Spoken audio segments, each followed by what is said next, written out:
أعوذ بالله من الشيطان الرجيم بسم الله الرحمن الرحيم. nínú ọ̀rọ̀ tí wọ́n fi jíṣẹ́ fún wa látọ̀dọ̀ òjíṣẹ́ ńlá nàbì sallallahu alaihi wasallam tó ní ń ṣe pẹ̀lú ọ̀rọ̀ tá a bára wa sọ gbẹ̀yìn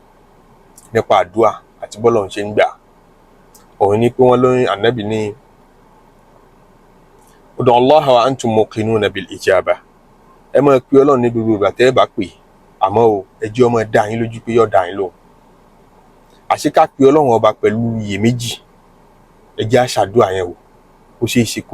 kó bọ́ sápò yọnu Ọlọ́run, ó ṣeé ṣe kọ́lọ́run ó gbà, ó ṣeé ṣe nínú tí ò ní jádùú ọgbà lè àdí ọkàn gangan fúnra ẹ wà. ẹ ṣe ló ṣeé ṣe tẹ́ ẹ bá ti ṣàdúà, ẹ jẹ́ ó máa dá yín lójú pé yóò gbà. torí ana inda dhanni abdi bi, ń tẹ́rú bá ti rò sọ́lọ́run ọba, Ọlọ́run níbẹ̀ náà ni ó ti máa bá mi. tọ́ ọ bá ti fọkàn sí ipò ní kí aláforíjìn lọ́lọ́run ọba níbẹ̀, kò ní fẹ́ disappoint rẹ̀. ànábì náà ló sọ bẹ́ẹ̀ sallallahu alaihi wasallam. ń pé wọn lọ́lọ́run máa dáṣà máa sọ pé ana inda dhanni abdi bi, ń tẹ́rù mi bá rorò mi, ibẹ̀ náà mo ti fẹ́ kó máa bá mi. ó ti rò pé tóun bá pè mí máa dáhùn, ń sì máa dá lóhùn. ìní já nítan mọ́, ìní já kulẹ̀. ṣé ẹrẹ́ ni tí ń ṣàdúà tí ń ṣe iyèméjì, action rẹ náà ń translate iyèméjì. ṣebí lẹ́yìn tó ṣàdúà tán ló fẹ́ ṣe yá àyàsẹ̀, ìlójú ló fẹ́ tẹ̀sẹ̀ lébọ̀rọ̀ rẹ̀ pé àdúà nìkan ọ̀ràn, yàsìn nìkan ọ̀ràn, àdúà kùránì nìkan ọ̀ràn, ó tún wá tọ̀ àwọn àgbàlagbà náà lọ. sórí ní tó ṣe yẹn ó ti ṣe iyèméjì. wọ́n lè mọ̀ pé ní iyèméjì náà ń pè ní tó ṣe o, tó rọ̀ fọkàn sí pé àdúà nìkan lè ṣe é. nígbà tó bá ti wá rí bẹ́ẹ̀, wọ́n gangan ti dáná àdúrà tó ṣe, ó ti gbégi dínà rẹ̀ pé kọ́ mọ́ gbà. Ọlọ́run nífẹ̀ẹ́ ni tó bá pe Ọlọ́run ọba tó wá fọkàn sí pé mo ti pè wà káfà alaysa Allahu bikafin abda, sọ́lọ́run nìkan ò tí ì tó ẹrú ni. wà káfà billahi wakila, Ọlọ́run ti tó lẹ́ni tá kọ́rọ̀ lé lọ́wọ́ tá lọ́ọ́ sùn pé mo ti kó lẹ́ni tí mo trust lé lọ, kò ní lálà sí mi. àmọ́ kó lé lọ́wọ́ kó tún máa yọjú o, ẹ̀mí rí ọ̀balẹ̀ sí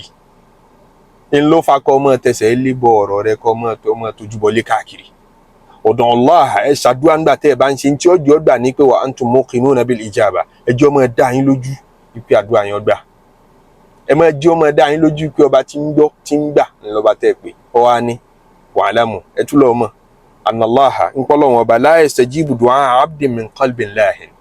kì í gba àdúrà tẹ́rú bá ṣe nígbà tọ́kàn rẹ̀ bá fọ́nú tó bá fọ́ra. nígbà tọ́kàn rí ò sí pẹ̀lú àdúrà tó ń ṣe, ó gbé Facebook kalẹ̀, ó gbé YouTube kalẹ̀, Netflix ló ń wò, ó wá ń ṣe ó wá lò 3 hours 4 hours. wọ́n ní lágbájá máa pẹ́ lérí àwọ̀. kí ni ń ṣe lérí àwọ̀ tó fi pẹ́ tó bá wọn? ṣé gbogbo 3-4 hours tó lò wọn tí ń fi ń ṣàdúrà kíkankíkan,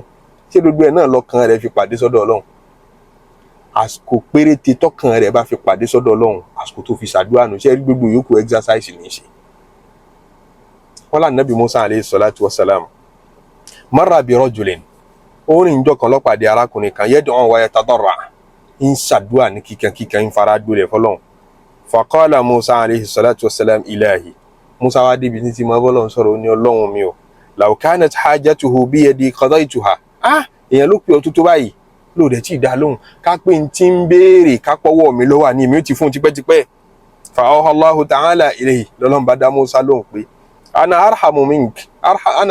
arhamu bihi mink. ṣé wàá rò pé láàánú tó mi ni? ṣé rò pé láàánú rẹ̀ tó mi ni? pé tó bá jẹ́wọ́ ní pé ìwọ ó ti dáhùn, ṣèmi wá dájú kọ́hùn, èmi láàánú rẹ̀ jù ọ lọ. walakinnahu yad'uni, ṣọ́rọ́kùnrin tó rí tí ń ṣàdúrà tí ó dìde bọ̀rọ̀ yẹn, èmi ló lóun pé tòótọ́, àmọ́ wa lahu ghanamun wa qalbuhu 'inda ghanamihi. ó léwúrẹ́ kan tí ń sìn, ó lágbò kan tí ń sìn, ó ní bísínẹ́sì tí ń ṣe. wa qalbuhu 'inda ghanamihi, ń bẹ̀ lọ́kàn ẹ̀ wà dódò ìtẹ̀yìn rí tí ń jòkó tí ń jáfa tẹ̀sùbá àti ń tọ́pẹ́ lérí àwọ̀ ọ̀hún. ọkàn rẹ̀ ò sí pẹ̀lú Ọlọ́run. ọ̀tọ̀ níbi tọ́kàn rẹ̀ wà, ọkàn rẹ̀ ń bẹ lọ́dọ̀ ìyàwó rẹ̀, ọkàn rẹ̀ ń bẹ níbi fíìmù tó wò kù, ọkàn rẹ̀ ń bẹ níbi ọjà rẹ̀, ọkàn rẹ̀ ń bẹ níbi nǹkan míì tí ń kà á. wa inni la astajibu li abdin yad'uni wa qalbuhu 'inda ghayri. ẹgbọ́ ìjẹ́rìí àdìsí ànábì ta kalẹ̀ kan náà. wọn lọ́lọ́ ní sọ fún ànábì Musa pé èmi ò yín kì í dá ẹrú kan lóhùn tí ń bá ń pè mí wa qalbuhu 'inda ghayri. ó jókòó sí mọ́ṣáláṣí ní tòótọ́, àmọ́ kò sọ́kàn rẹ̀ lọ́dọ̀ mi, ọkàn rẹ̀ ń bẹ ń bò mí, kì í dáhùn. ọkàn náà lọ́lọ́run fẹ́ ló ń bi àdúrà. sọ wá ti torí ìta sọ yìí dẹ́kun àwọn àdúrà arábíkì tó ń ṣe gan tó mọ̀ túmọ̀ ẹ̀ tó bá ti yẹ lẹ́yìn alukur'an àtàwọn àdúrà tá nàbì sallallahu alaihi wasallam kọ́ wa pé ẹ ṣe báyìí tá a lè yí padà àwọn kankan bẹ́ẹ̀ nínú Islam bàbá ṣe arábíkì wọn fẹ́ ká fi ṣe bàbá kírun Allahu akbar tá à ń wíhun arábíkì wọn fẹ́ ká fi wí kọ́dà àwọn àfáà Islam wọ́n ní tó bá ẹ̀ṣẹ̀ gba Islam àbí wọ́n jẹ́ nìkan tí ò gbédè kò dán kankan pa Lárúbáwá Allahu akbar gan ọmọ wí èyí tó ṣe ọ sọ wọn kárẹ́ ní jọ́mọ̀ Allahu akbar wí ẹni tó bá ẹ̀ṣẹ̀ kò túmọ̀ tó ọmọ bó ṣe fẹ́ wá arábíkì wọn wọ́n tún yọ̀ǹda fún ọ pé wí lédè rẹ náà ní tó ṣe dédé Allahu akbar lédè rẹ wí kó fi kírun Ọlọ́run ọgbà Allahu làzọ́mù alágbègbè tó bá ṣe dédé ìtumọ̀ rẹ̀ wọ́n láwọn yọ̀ǹda fún ọ kó wí.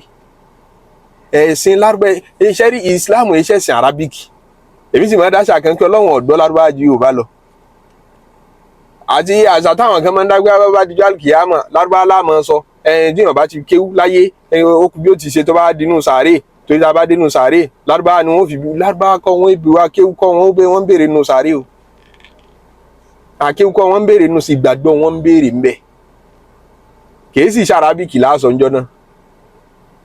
torí èdè kan bẹ tó da gbogbo ọmọ ènìyàn papọ̀ adáyé la bá arábíkì èdè kan bẹ tó da gbogbo wa papọ̀ tá a fi bọ́lọ́wọ́n ọba wa sọ̀rọ̀ o lè fọkàn èdè yẹn bẹ nú ọkàn rẹ tó lè fi bọ́lọ́wọ́n ọba sọ̀rọ̀ yóò gbọ́ yóò sì gbà lẹ́ẹ̀kan náà Ọlọ́run ò gbọ́ arábíkì ju Yorùbá lọ kò gbọ́ English ju Yorùbá lọ kò gbọ́ Yorùbá jèdè míì náà lọ èdè àwọn ènìyàn nìyẹn kò sí ìta fi bọ́lọ́wọ́n bẹ sọ̀rọ̀ tí ó gbà kò sí èdè nú ọkàn fún rẹ náà àṣebí ká tó délé ayé ṣe bó bá wa ṣèpàdé tó pe gbogbo wa pé kílẹ̀ mọ̀ ṣe tẹ́ bá délé ayé Ìdòwú ló sọ ńjọ́ náà Ọlọ́run èso bẹ ẹ̀yà kan kì í sọ bí èdè kan pé Ọlọ́run ọba lédè rẹ tó yí ọ̀hún náà tọ́rọ̀ fi ń dùn ọ́ ọ̀rọ̀ tí ń dùn ọ́ mọ́ fi rẹ́ nìkan sórí ìtàn kan fún ọ lárúbá tó ń lọ́ọ́ bá fa kan pé dákun kí la lè máa wí táwọn ahun kinní kan lé ọ lọ́wọ́ ní kútùbà kinní kan ni nítafà tó ní kútùbà àwọn wí ń tọ́ka òun láàánú sọ síbẹ̀ tó o bá mọ̀ túmọ̀ máa béèrè ìtumọ̀ àwọn àdúrà tó bá jí fún ọ kí ni ìtumọ̀ ẹ̀ ó lè jẹ́ ní tí wọ́n ń fẹ́ lọ́dọ̀ Ọlọ́run kọ́ wọ́n rán bẹ́ẹ̀ ọ̀tọ̀ ní táwọn ń wí àwọn lè máa ṣépè lọ́ta ó lè jẹ́ yẹn kọ́ lọ́kàn wọ̀ pé n tó kì mí lọ́wọ́lọ́wọ́ báyìí ni bí n ṣe borí rẹ̀ ìpè kọ́ àní bí n ṣe lówó lọ́wọ́lọ́wọ́ ká mi láàbáyé ẹ fi ọ̀rọ̀ ìpamọ́ ṣépè lọ́ta nítorí gbogbo ẹni tó bá ro abẹ́ ibi rò mí kí nǹkan báyìí ó ṣe ní bẹ́ẹ̀ nù àdúrà tán kọ́ lé ọ lọ́wọ́ béèrè túmẹ̀ ntọ́ ọjà tó fẹ́ rà lọ́dọ̀ Ọlọ́run ní jọ ká ọ̀la sórí kò jò kókó wọn wí kíní kan kọ́ á jẹ́ pé ọkàn rí ò sí ń bẹ̀ nítorí ń pé dètàn fi hún kì í ṣèdè tó ọgbọ́ yé ó ti gbé gàgá sáàárín ọkàn rẹ̀ àtọ̀dọ̀ Ọlọ́run ọba tó ń pè kò sì gbọdọ̀ sí gàgá ló fi jẹ́ sí pé èdè rẹ̀ náà nìkan máa fi bọ́lọ́run sọ̀rọ̀ yóò gbọ́ yóò sì gbà anabi sallallahu alayhi wa sallam inna Allaha la yastajibu du'a abdin min qalbin lahin kò ní gba àdúrà tẹ́rú bá ṣe láti inú ọkàn tó fọ́nú fọ́ra tí ò sí níbi àdúrà ọ̀hún tó bá bu wákàtí àbó bu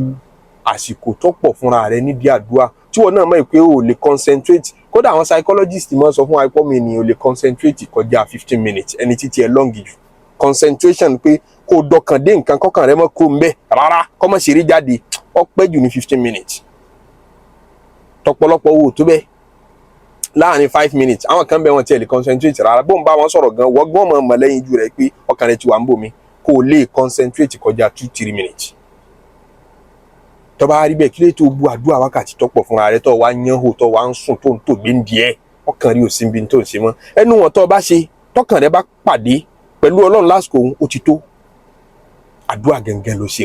òun mọ́jẹ̀mú rẹ̀ ṣe wọn là Nábì Mùsá alayhi salatu wassalam ìgbà tọ́lọ́run wá sọ bẹ́ẹ̀ fún ló wá padà sọ́dọ̀ arákùnrin yẹn ó wá sọ fún pé fadhakara Musa alayhi salatu wassalam lirrajuli dhalik ó wá sọ fún pé Ọlọ́run ló fọkàn sí tó ń ṣe lóhun ò tí ì fi gbàdúrà rẹ̀ wọ́n ní fanqata ila Allahi bi qalbi ó ní wọn ò mọ̀ pé òun náà lòun kó bára òun lọ́wọ́ á ṣe tọkàntọkàn lọ́wọ́ á dọkàn dé nígbà náà faqudiyat hajatuhu ní tí ń béèrè lọ́dọ̀ Ọlọ́run ọba bá bọ́ sí ní tèmi àtìrẹ́ náà ń béèrè ọlọ́mọṣà fi lé wa lọ́wọ́ ẹ má gbàgbé pé ní Jímọ̀ ọdún tó yẹ ká ṣe ní iṣẹ́ ẹjọ́ Jímọ̀ ẹjẹ́ àṣẹ ká ṣe sàláàtì tó pọ̀ fún Ànábì sallallahu alaihi wasallam Ọlọ́run jẹ́ àrọ́pọ̀ Jímọ̀ ṣe láì subhana rabbika rabbil izzati amma yasifun wa salamun ala al-mursalin walhamdulillahi rabbil alamin.